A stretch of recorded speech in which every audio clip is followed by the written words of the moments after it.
तो चलिए आज बात करते हैं फोरेंसिक साइंस की एक ऐसी दुनिया की जहां सबसे बड़े राज खोलने का काम करते हैं सबसे छोटे छोटे जीव। सोचिए, क्या हो अगर किसी क्राइम सीन पर सबसे जरूरी गवाह कोई इंसान हो ही नहीं। सुनने में थोड़ा अजीब लगता है ना, पर यही सवाल हमें सीधे आज के टॉपिक पर लाता है। आज हम बात करेंगे उन खामोश गवाहों की जो बोल तो नहीं सकते, लेकिन उनकी मौजूदगी किसी भी केस को सुलझाने में सब कुछ बदल सकती है। अब देखिए, किसी भी इन्वेस्टिगेशन में सबसे बड़ी पहेली क्या होती है? वो होती है टाइमलाइन, यानी ये पता लगाना कि असल में हुआ क्या और कब हुआ।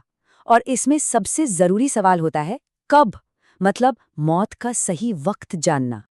और फोरेंसिक साइंस की भाषा में इसी समय को, यानी मौत के बाद गुजरे हुए वक्त को कहते हैं पोस्टमार्टम इंटरवल, या शॉर्ट में कहें तो पीएमआई। ये सिर्फ एक टेक्निकल टर्म नहीं है, ये उस पहेली का वो हिस्सा है जिसके बिना पूरी तस्वीर बनी नहीं सकती। तो सवाल ये है कि ये पीएमआई इतना जरूरी क्यों है? भाई, सबसे पहली बात तो ये कि इससे पता चलता है कि क्राइम हुआ कब था। ये किसी के एलिबाई, यानी उसके कहीं और होने के दावे को सच या झूठ साबित कर सकता है। इससे सस्पेक्ट्स की लिस्ट भी छोटी हो जाती है। और हाँ, सिर्फ क्रिमिनल केस ही नहीं, इंश्योरेंस जैसे सिविल मामलों में भी ये बहुत मायने रखता है। तो जब सारे पारंपरिक तरीके जवाब देने में नाकाम हो जाते हैं, तब इन्वेस्टिगेटर्स मदद के लिए कुदरत की तरफ देखते हैं। और यहीं पर कहानी में एंट्री होती है हमारे अनसंग हीरोज की, और वो हैं कीड़े मकोड़े। देखिए, मौत के बाद बॉडी में डीकॉम्पोजिशन यानी सड़ने का एक नेचुरल प्रोसेस शुरू होता है, जिसे प्यूट्रिफैक्शन कहते हैं। इस प्रोसेस से जो गंध निकलती है वही कीड़ों को अपनी तरफ खींचती है, और बस यहीं से हमारी फोरेंसिक कहानी का असली चैप्टर शुरू होता है। और आपको जानकर हैरानी होगी कि मक्खियां मौत के सिर्फ कुछ मिनटों के अंदर ही लाश तक पहुंच सकती हैं। सच में, बस कुछ मिनटों में। ये हैं नेचर के फर्स्ट रिस्पॉन्डर्स, और इनके इतनी तेजी से आने से एक बायोलॉजिकल क्लॉक, एक जैविक घड़ी टिक टिक करना शुरू कर देती है, जो इन्वेस्टिगेटर्स के लिए किसी खजाने से कम नहीं है। तो चलिए अब जरा इस मक्खी की लाइफ साइकिल को थोड़ा और करीब से समझते हैं। वो कौन सी घड़ी जैसी सटीक प्रक्रिया है जो इन कीड़ों को इतना कीमती बना देती है? हम बात कर रहे हैं आम घरेलू मक्खी यानी मस्का डोमेस्टिका की।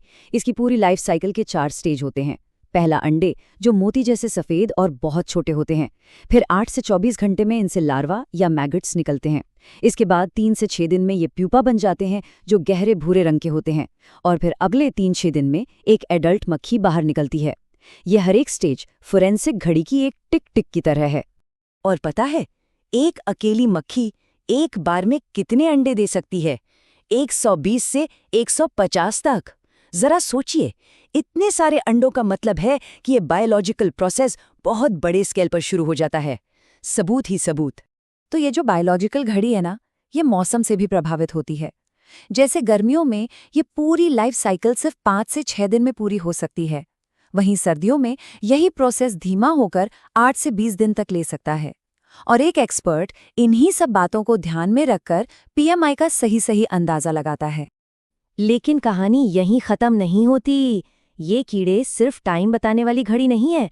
दरअसल ये सबूतों को बदल भी सकते हैं, और यहीं से इन्वेस्टिगेशन और भी ज्यादा पेचीदा हो जाती है। इस प्रोसेस को माइएसिस कहते हैं।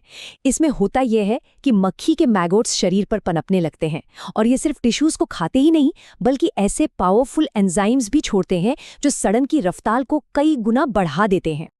और ये एक बहुत ही दिलचस्प उदाहरण है। कभी-कभी चींटियों के काटने से जो निशान बनते हैं, वो बिल्कुल वैसे ही दिखते हैं जैसे मौत से पहले लगी किसी खरोंच के निशान। अब जाहिर है, इससे कोई भी इन्वेस्टिगेटर गुमराह हो सकता है ना? सिर्फ यही नहीं, कीड़े और भी कई तरीकों से सीन को बदल सकते हैं। जैसे मैगट्स के बनाए सुराख गोली के जख्म जैसे लग सकते हैं, या गर्दन के आसपास चींटियों के निशान से ऐसा लग सकता है जैसे गला घोटा गया हो। इसीलिए एक ट्रेन फोरेंसिक एंटोमोलॉजिस्ट की नज़र बहुत बहुत ज़रूरी हो जाती है। तो कुल मिलाकर बात यह है कि फोरेंसिक एंटोमोलॉजी एक बहुत ही गहरा और पेचीदा फील्ड है, खासकर तब जब दूसरे सारे तरीके जवाब देने से इनकार कर दें। ये सिर्फ कीड़ों को पहचानने का काम नहीं है, बल्कि ये समझने की कला है कि वो क्राइम सीन की कहानी को कैसे कह रहे हैं और कैसे बदल रहे हैं। देखिए, एक बात साफ है, मौत का बिल्कुल सटीक समय बताना किसी भी तरीके से मुमकिन नहीं है, हमेशा एक अंदाजा ही लगाया जा सकता है। लेकिन फोरेंसिक एंटोमोलॉजी, खासकर जब मौत हुए कुछ दिन बीत चुके हों, सबसे भरोसेमंद तरीकों में से एक है। तो आखिर में एक सवाल, अगर कीड़े मकोड़े हत्या जैसे संगीन राज खोल सकते हैं, तो सोचिए कुदरत अपने अंदर और कितने रहस्य छुपाए बैठी है जो बस हमारे ढूंढने का इंतजार कर रहे हैं। ये हमें याद दिलाता है कि जवाब अक्सर हमारी नज़रों के सामने सबसे अनएक्सपेक्टेड जगहों पर ही होते हैं।